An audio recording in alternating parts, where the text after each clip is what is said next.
Hey, my name is Eddie, and welcome to the Workplace Wellness Series for HR leaders and business owners, sponsored by Smart Dollar. We're so glad you decided to take the leap to better yourself as a business leader and as a leader of people. Leading people can be really tough, but the partnerships you build can be extremely rewarding. So how do you build those relationships? How do you grow fruitful, meaningful relationships at work? For so many leaders, that challenge has proven to be their biggest hurdle. In the partnership model, Armando Lopez will walk you through the 5 stages of partnership: rapport, credibility, trust, influence, and partnership.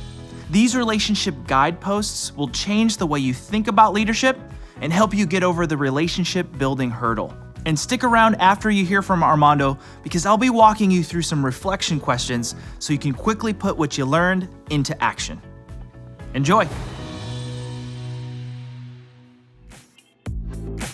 Please welcome to the stage, Armando Lopez.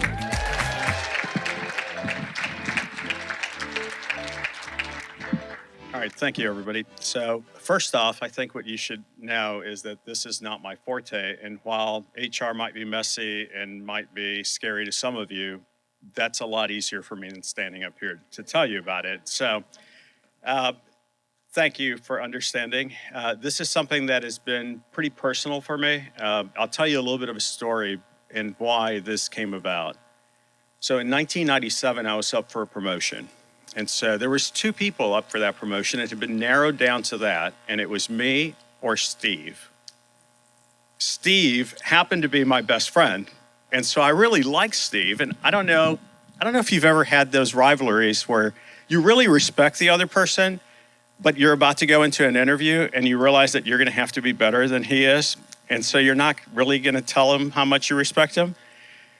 But Steve and I both were general managers. We were up for a multi-unit position. And this was not the final interviews. This was to work it down.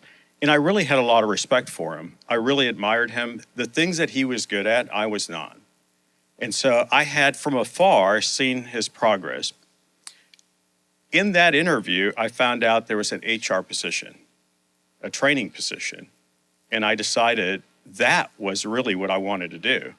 And so I took a hard left and moved over and interviewed for training, got the HR position. That started my career in HR. And 2 years later, by the way, Steve did get the position. And 2 years later, I had to sit across from Steve. And that was the first time I realized that HR sucked. Because I'm sitting across from my best friend and I'm telling him, today will be your last day. And that was one of the toughest things that I had to do. And I thought, what could I have done? What could I have done from an HR perspective? What could I have done to help him be successful? And I started journaling and thinking about this. And these 5 steps that you're about to learn, that I'm about to walk you through, is what I came up with. And I thought, if Steve had done this, he wouldn't have lost his job. And so I'm going to share this with you. And now that you know where it started, I'll kind of walk you through these 5 steps. We'll talk a little bit more about Steve as we go forward. He and I are still friends, by the way.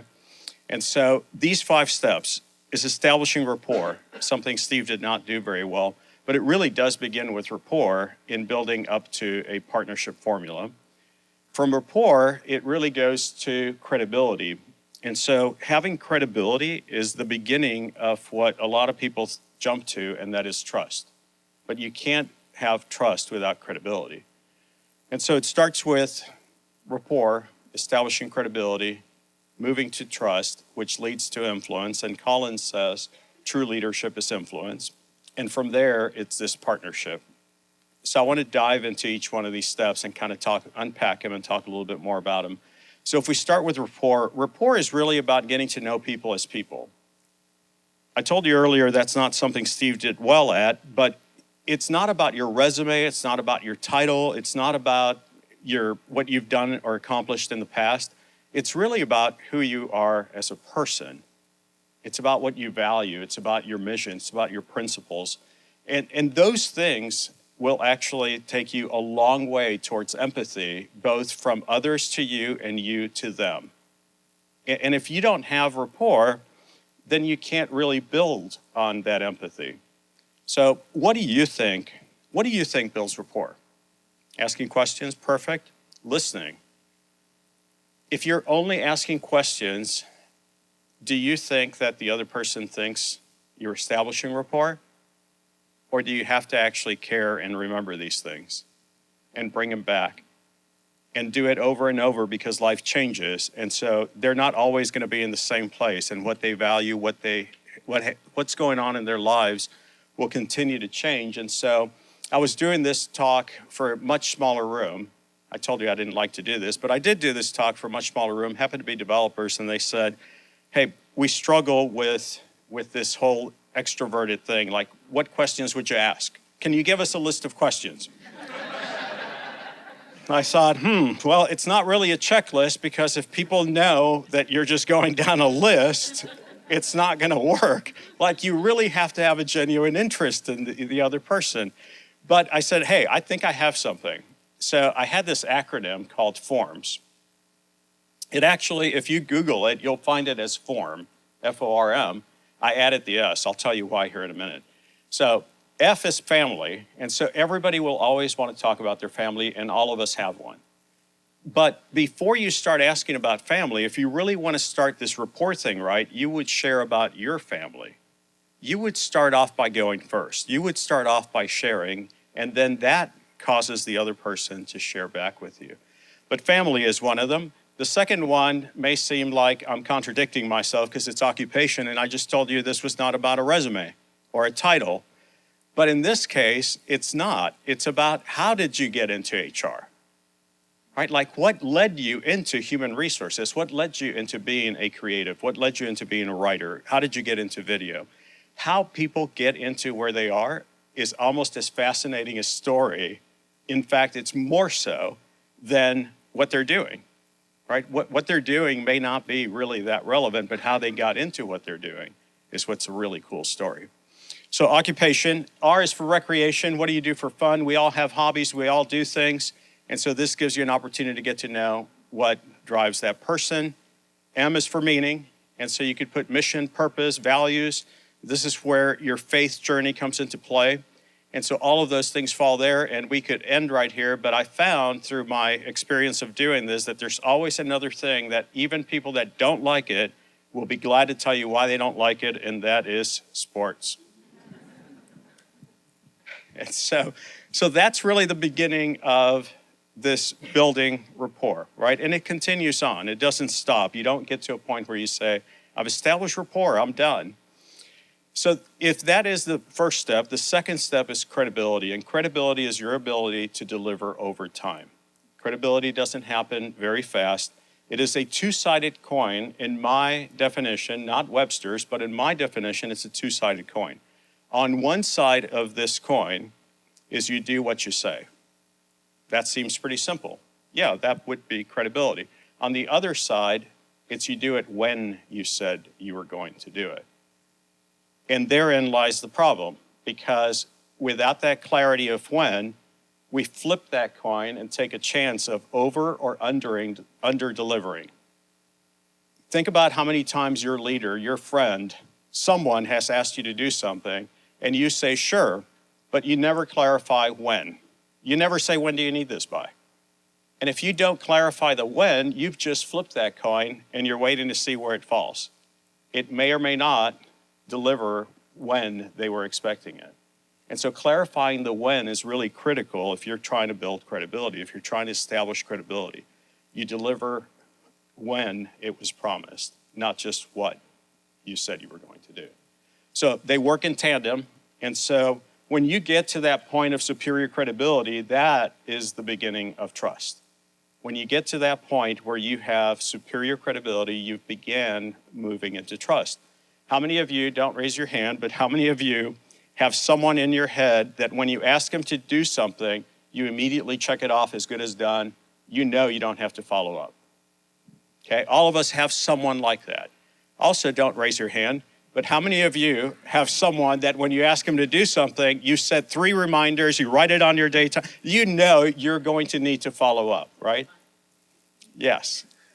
They don't have any credibility with you.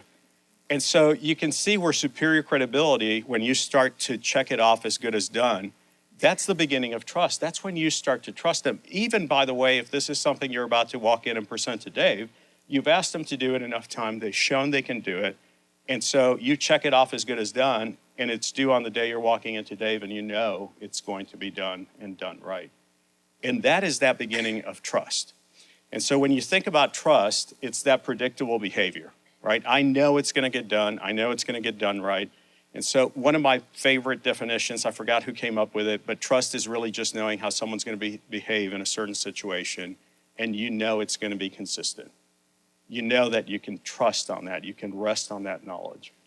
So if that is trust and you've established it with superior credibility, what I want you to understand is trust in one area does not always translate to another area.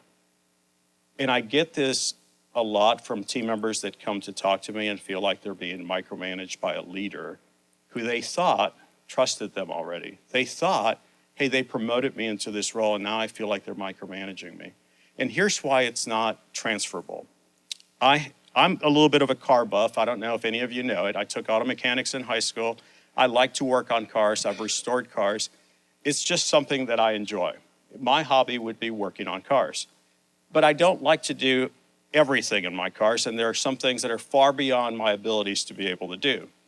So there's this shop. I live in Mount Juliet, Tennessee. Yes, I'm one of the crazy ones that drives an hour to work. I live in Mount Juliet, and there's a shop there called Hobbs & Sons. I've been using them for years, but the first time I took my car and they did some work on it, I asked them to call me ahead of time, tell me what was wrong. I asked them to save the parts in the trunk. And when I got there, I did the same thing you can do, which is I took the parts and I Googled the part numbers that were on the parts to see if those parts actually belong to my car, right? And they did. And then I did that several times. Now, after I did it several times, today, when I drop my car off to get work done there, they don't have to call me. Because if I'm doing something like this, they're not working on it until I call them back. So they don't have to call me so long as the repair is under my emergency fund for car repairs. Happens to be $2,000, and so if it's anything less than $2,000, they know they have approval to go work on it. Seems pretty good, right? We've established this relationship. I know Drew, I know his two sons, Hobbs and Sons, it's Jonathan and Jason. I happen to know all of them. We know our stories. We have great rapport established already. But I also, you may not know, have 3 grandsons. Do you think that I would take my 3 grandsons to Hobbs & Sons for them to babysit? You're laughing because you already are thinking, no, you wouldn't. That is so obvious. Okay, it's as obvious when you've established superior credibility in one thing to do, and then you move over to something brand new and your leader feels like they're micromanaging you, you have 0 credibility on that task. You're going to be micromanaged. You can establish credibility again and you can do it quickly, but that is as different as me taking my grandkids over and having Hobbs & Sons to be the babysitter. So this trust jar, every time you do something, these interactions that establish credibility, you're putting these marbles in a marble jar, right? So it would be a little bit like EQ. It allows you to make a withdrawal without jeopardizing that relationship, right? So a lot of times when team members say, I've lost trust, or I don't trust my leader, or my leader doesn't trust me, it's because that jar was empty. We had nothing in credibility, and now we're trying to draw on something that has nothing in it. And when you have that, it's when you feel like there's no trust, and you feel like, okay, there's something wrong here. I do this with new hires because I say to them, you're brand new and you want to exert influence. Sometimes we're in that room and we have people that are coming in with a high-level title. And a high-level title is risky. It carries a little bit of a different connotation to establishing influence, because I don't have to say, when I came in here, I didn't have to say to someone in HR, do this or else because of my title. But it's understood. If I ask somebody to do something or provide something for me and they don't do it, it's unspoken but understood that if they don't, I can terminate them. I can write them up. I can make life miserable, right? It's kind of understood. That's a title influence. That is a title influence. That is not walking up these steps. Walking up these steps would lead to commitment.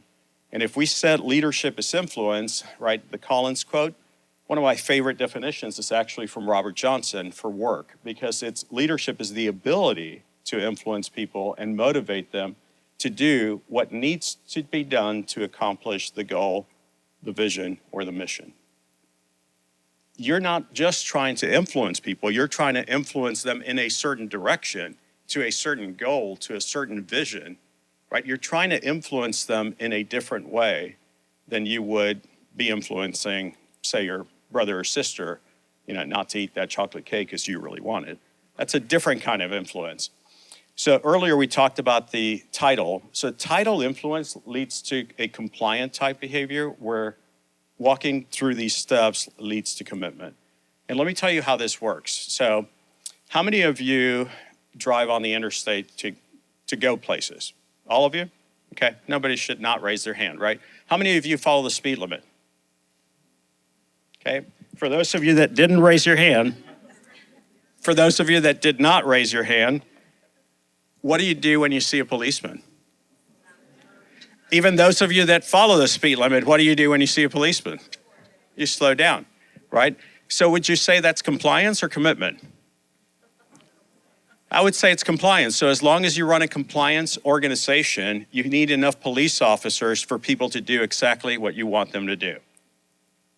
Now, the inverse of that would be commitment, where people buy into why the speed limit is what it is, and they all follow it because they believe in it and they want to do the right thing.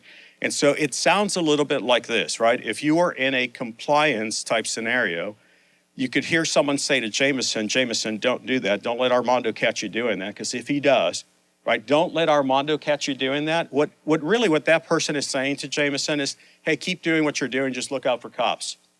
Look out for Armando, right? That is not what we're going for. That is actually just leading to compliance. We would have to have enough police officers. Now, a commitment statement would sound more like this. Hey, Jameson, we don't do that here. Now, you see the difference between the two? We don't do that here means I'm fully bought into why we don't do that here, and I'm just making someone else aware, hey, we don't do that here. You don't need to look for cops. We don't do that here. That's not something we do.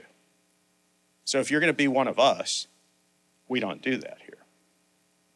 So this is the influence without any trust will only lead to compliance, much like police officers on the interstate. And we do all this because we know that at some point we're going to have, it's not a matter of if, it's going to be a matter of when, there will be conflict. And when there's conflict, you want to be able to leverage this partnership formula and be able to go back and say, hey, I have marbles in that jar. Let's talk through this. Let's work through this. Always beginning with that, giving other people the benefit of the doubt when conflict is happening, right? Beginning with that, I think you have the best intentions, not I think you're out to get me. Because in a partnership scenario, we have each other's backs. We trust each other. So earlier, Lee talked about this applies not just to work, but he's used it at home. A couple of years back, and a couple of years back for someone my age might mean 10, okay? So just go with me. So a couple of years back, our pastor asked my wife and I, Lori, if we would help and be part of the counseling for this couple. It had been probably the worst breach of trust that can happen in any relationship, in any marriage, in any partnership. And that breach of trust was infidelity. And so he had been unfaithful to his wife, but now wanted to work through this. And in our first conversation, he couldn't understand why she was now asking him, micromanaging him, and really asking him, hey, you check in this often, you do this, you do that. And it was just so toxic, he felt. And I felt God stir in me this partnership formula. And I drew it out on a piece of paper and I flipped it over and I said, let's talk through this. You were all the way up here and then you breached trust. And what that does to the other person on the other end is it says, I don't know who you are anymore. You see how there's not even rapport? It goes all the way down. I don't know who you are because the person I knew would never do that. The person I thought I knew the person that I established this rapport with their values, their principles, who I believe them to be, I don't know if I can even believe any of that again. So all of those conversations have to happen again. We need to reestablish that, yes, this is really who I am. And while I strayed, I am still that individual. And then we need to establish credibility. And yes, it feels like micromanagement, but we need to reestablish that you do what you say when you say, because you've already not done it. So we need to now make sure that we go back and reestablish credibility. It goes faster the second time, but it still has to happen. Then we reestablish trust. And then from trust, we can gain influence. See, the other person on the other end is doubting themselves. They're wondering, hey, if this was done to me, what did I miss? What did I do wrong? And we need to reestablish this by walking back through this. My wife and I, Lori and I, were not the only two people speaking into this couple. But this couple stayed together, and they're still together today. And that piece of paper, years later, he's shown it to me. And he's gone, hey, this made a big difference in me understanding what I had to do. And so this can apply. This also can apply to you, because when you think about if you want to move from one step to the other, if you want your peers, your leaders, your subordinates, right? If you want to move from one step to another, first establish where you are. Well, how would you do that? Well, it's simple. You can just talk about this, right? There's some postcards. You can use that postcard and say, hey, Armando had a couple of things to say. He didn't do a good job saying them, but hey, he gave me this postcard, and the postcard might help us figure out where we are and how we move to the next step. I will tell you that establishing credibility in certain things goes really fast, and establishing credibility in other things takes a longer time. And sometimes it's frequency, how frequently you do that, or how frequently this activity takes place. Sometimes it's that, and sometimes it's that they didn't quite get it right. And so you want to wait till people get it right. Trust is very, very hard to breach. If somebody says, hey, there's been a breach of trust, that's not easy, because to have that, you first had to have trust. And if you go back and think about establishing superior credibility, many times when I hear someone say, I don't trust my leader, or I don't trust this coworker or this person, there was never credibility established in the first place. So it's not a trust thing, which, by the way, is much harder to regain, where credibility is a much easier thing to start building on.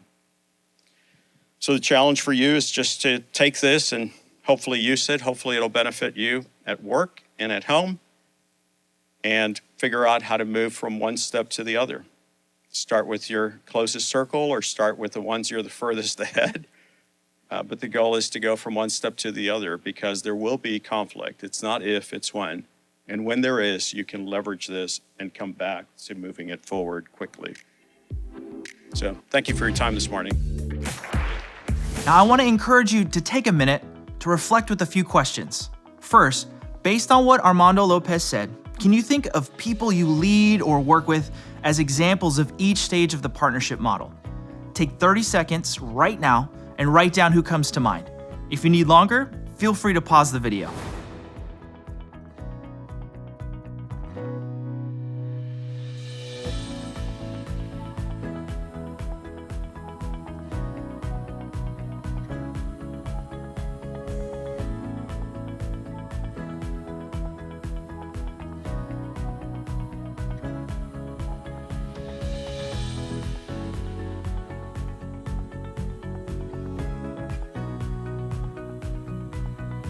Second question, as a leader, which stage from the partnership model do you identify with the most? How does that impact your relationships with the people you lead?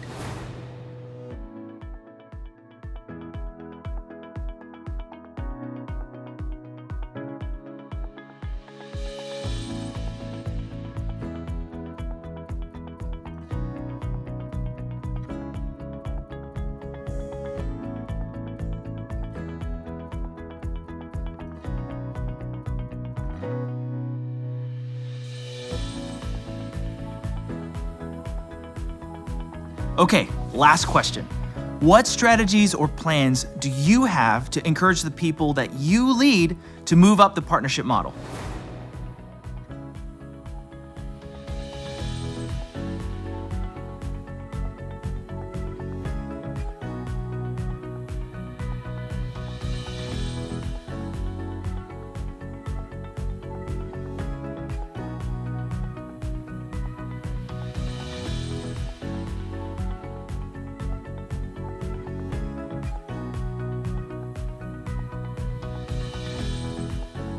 Okay, that concludes this workplace wellness workshop. Thanks so much for watching and following along. Be on the lookout for more workshops just like this one, sponsored by Smart Dollar.